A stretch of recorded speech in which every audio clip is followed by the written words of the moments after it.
పోయి ఊకే ఏదో స్క్రీన్ షాట్ పెడితే అది అయిపోతుందా? కాదు కదా. అన్నీ అట్లా వన్ వే చేస్తాం. అంత బోగస్. లోకేష్ బాబు ఏం చెప్పినాడు, మంగళగిరికి వచ్చి మీ ప్రాబ్లమ్స్ చెప్పుకోండి అన్నాడు. ఇంకనే ప్రాబ్లమ్స్ తీరాలప్పుడు మంగళగిరికి పోయి మేము ఎప్పుడు చెప్పుకుంటున్నాం?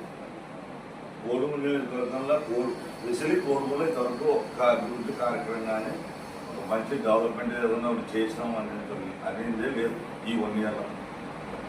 వైసీపీ వాళ్ళే చేపించుకుంటున్నారు కానీ పనులు అసలు టీడీపీలో వాళ్ళకి ఒక పని జరగలేదు. స్థానికాల్లో ఎంపీటీసీలు ఎంపీపీ ఉన్నాడు, ఎంపీటీసీ ఉన్నారు, వాళ్ళు తిరిగిపోతున్నాయి.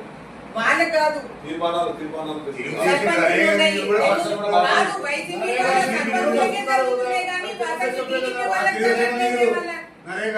ఏమన్నాడు లోకేష్ బాబు, టీడీపీ వాళ్ళకి చేసుకోవాలా వైసీపీ వాళ్ళకి చేయకూడదు అని చెప్తానే ఉన్నారు. మనోళ్ళే ఎప్పుడో పోతున్నప్పుడు మేమేం చేయాలన్నా అసలుకి? అంటే మేము పనిచేసిన వాళ్ళం దిక్కోళ్ళం ఆయన